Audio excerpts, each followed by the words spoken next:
Auditeurs, auditrices de la web radio KGN, bonjour et bon week-end. Bienvenue dans cette nouvelle édition du journal de ce samedi 25 juillet 2026. D'abord les titres. À Idjoui, KGN Asbel a sensibilisé les communautés sur les droits fonciers et successoraux des femmes et des jeunes filles. À l'occasion de la Journée nationale de la presse, l'UNPC Sud Kivu plaide pour une presse unie face aux défis du numérique. Oiseau Africa mobilise femmes et jeunes pour des solutions durables contre les violences basées sur le genre au Sud Kivu. Marie-Thérèse Rizy, qui je suis à la présentation, les détails après cette courte pause.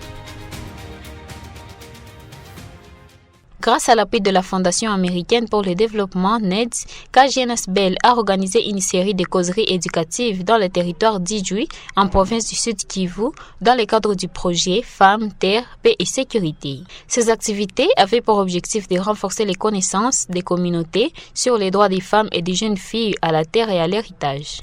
Les séances de sensibilisation se sont déroulées successivement dans deux villages, dont Booro, mercredi 22 juillet, et Bouzibou, jeudi 23 juillet 2026. Félicien Luzolo, chef de projet au sein de KGN, nous en dit plus. Ces causeries ont été organisées grâce au financement de la Fondation américaine NED et à travers ces rencontres, l'organisation Caribou Jeunesse Nouvelle a cherché à promouvoir le respect, la protection, mais également la défense des droits fonciers et successoraux de femmes et de jeunes filles. Avec un échantillon d'acteurs locaux, notamment les responsables religieux, les représentants des établissements scolaires, les leaders communautaires ainsi que les membres des noyaux des KGN implantés dans les territoires d'Idjoui, ces causeries ont contribué à un véritable cadre d'échange entre les différents acteurs de la communauté et elles ont également facilité l'identification des victimes des violations des droits fonciers successoraux ainsi que des mécanismes de prise en charge et d'orientation vers des structures compétentes. À travers cette initiative, KGN Asbel réaffirme son engagement à promouvoir les droits des femmes et des jeunes filles tout en contribuant à la construction des communautés plus inclusives, pacifiques et respectueuses des droits humains.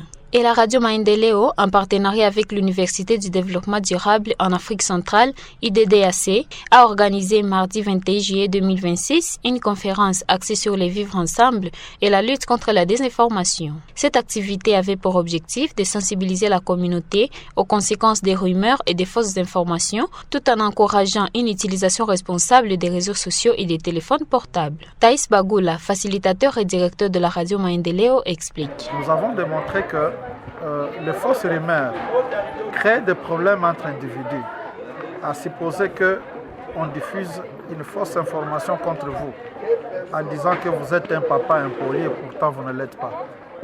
Vous voyez, si vous êtes au courant de cette personne là-bas, je crois que c'est la mésentente qui peut commencer. Vous pouvez même aller auprès des instances judiciaires. Et donc, les rumeurs créent des problèmes au niveau de la société, des cohabitations entre individus, des cohabitations entre communautés. Et c'est pourquoi nous avons demandé à nos interlocuteurs, au public qui nous a suivis, de faire très attention lors de la diffusion de toute information que l'on reçoit au téléphone. Parce que tout passe aujourd'hui par le téléphone. Tout le monde a accès au téléphone. Tout le monde a accès aux médias sociaux qui sont WhatsApp, Facebook, ainsi de suite. Alors, les sentiments qui animent souvent les gens, c'est de pouvoir transférer. Mais avant de transférer une information, il faut vous rassurer, est-ce que l'information est vraie, vérifiée et vérifiable? À travers cette initiative, la radio Maendeleo et l'UDDAC entendent renforcer la culture de l'esprit critique, promouvoir le vivre ensemble et contribuer à la lutte contre la désinformation, devenue un défi majeur à l'ère du numérique. À l'occasion de la Journée nationale de la presse célébrée le 22 juillet en République démocratique du Congo, l'Union nationale de la presse du Congo, UNPC, section du Sud Kivu, a organisé un point de presse jeudi 22 juillet 2026 à son siège provincial à Bukavu. Cette rencontre a marqué le lancement des activités commémoratives de cette édition 2026 et a constitué un cadre d'échange sur les défis auxquels est confrontée la profession journalistique dans un environnement en pleine mutation numérique. N'est-ce pas, Emmanuel Chaloukoma? Selon Darius Kitoga, cette commémoration poursuit plusieurs objectifs majeurs, notamment le renforcement des compétences numériques des journalistes, le partage d'expériences entre professionnels et la promotion d'une presse libre, crédible, indépendante et respectueuse des principes éthiques.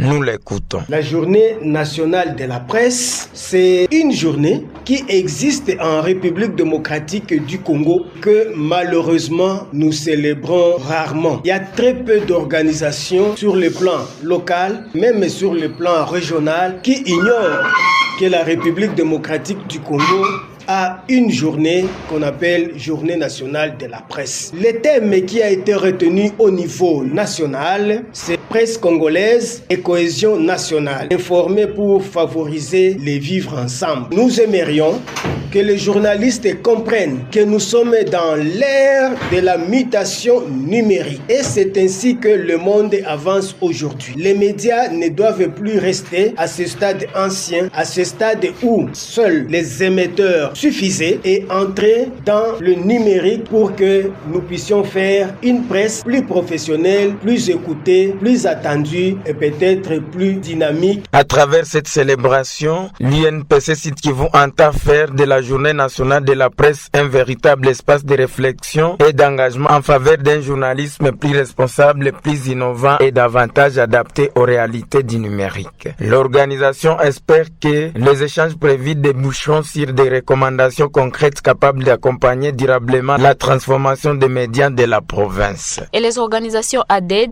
SOS Handicap, APACH et AFEM, en partenariat avec le programme Tonafasi, ont organisé mercredi 22 juillet 2026 un atelier de sensibilisation et de vulgarisation sur les droits des personnes handicapées dans la salle de réunion de la commune de Bagira. Les détails avec Benit Kadjibouami. L'atelier avait pour objectif d'informer les acteurs communautaires et de les amener à s'engager davantage dans la promotion et la vulgarisation des droits des personnes handicapées dans la commune de Bagira où le projet est mis en œuvre. Maître Fikiri Bouendoa a indiqué que les échanges ont principalement porté sur la Convention des Nations Unies relative aux droits des personnes handicapées, la Charte africaine des droits des personnes handicapées, ainsi que la loi organique numéro 22/003 du 3 mai 2022 qui encadre la promotion et la protection des droits des personnes vivant avec handicap en République démocratique du Congo. Il explique. L'objectif, c'est d'informer, c'est aussi de susciter l'engagement des acteurs communautaires à la question des droits des handicaps pour promouvoir et vulgariser les droits des personnes handicapées dans la commune de Bagira où le projet est exécuté. À l'issue de ces assises, nous attendons un engagement ferme des acteurs qui ont participé pour accompagner à la vulgarisation et la sensibilisation des textes qui protègent et promeuvent les droits des personnes handicapées, parce qu'on s'est rendu compte que depuis la nuit des temps, les personnes handicapées dans la communauté vivent dans la marginalisation et la discrimination. À l'issue de la formation, les participants ont pris l'engagement de sensibiliser leur communauté afin de lutter contre les stéréotypes et les discriminations dont sont victimes les personnes handicapées. Ils ont également promis de promouvoir une vision plus inclusive en rappelant que ces personnes disposent des mêmes droits et des mêmes capacités à contribuer au développement de la société. Cette activité s'est inscrite dans le cadre du renforcement des capacités des leaders communautaires et des membres des organisations des personnes handicapées, OPH, avec l'appui du programme Tunafasi.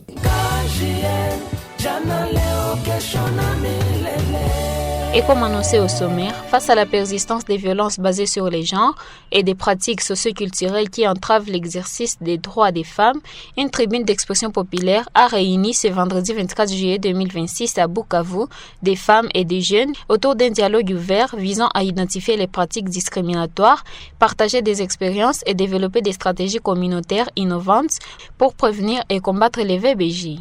Toujours Benit Kadjibouami. Organisé dans le cadre du projet Jeunes et femmes engagées pour la consolidation de la paix au Sud Kivu à travers le programme Gender Promotion Initiative, GPI 2.0, cette rencontre a offert un espace sécurisé où les participantes et les participants ont pu s'exprimer librement sur les défis liés aux droits des femmes. Gisèle Bachouira, chef de projet, nous explique. dans le cadre bien sûr du projet JPI 2.0, financé par ONU Femmes, exécuté par OESO, dans le cadre de promouvoir la participation des femmes et des jeunes dans la paix au Sud Kivu. Alors, à travers ces projets, nous attendons à ce que les femmes et les jeunes deviennent des vecteurs de la paix, qu'ils sensibilisent dans des communautés, qu'ils sensibilisent dans tous les endroits où ils passent. Nous attendons les résultats d'ici, si je peux dire à long terme, d'ici 2 ans, que toute femme, que tout jeune soit outillé et comprenne les droits des femmes, les devoirs et les obligations des jeunes dans les questions de paix et de sécurité. À l'issue de la rencontre, les participants ont exprimé leur volonté de renforcer leur engagement en faveur de la promotion des droits des femmes et des filles et ont également formulé plusieurs recommandations visant à améliorer la prévention et la prise en charge des violences basées sur le genre au Sud Kivu, tout en proposant des stratégies adaptées aux réalités locales pour une réponse communautaire plus efficace. Mesdames et messieurs, nous voici à la fin de ce journal hebdomadaire. Pour plus d'informations, consultez notre site sur www.kjnsbel.org. Nous vous remercions de l'avoir suivi et vous donnons rendez-vous la semaine prochaine. Prenez soin de vous et surtout de vos proches.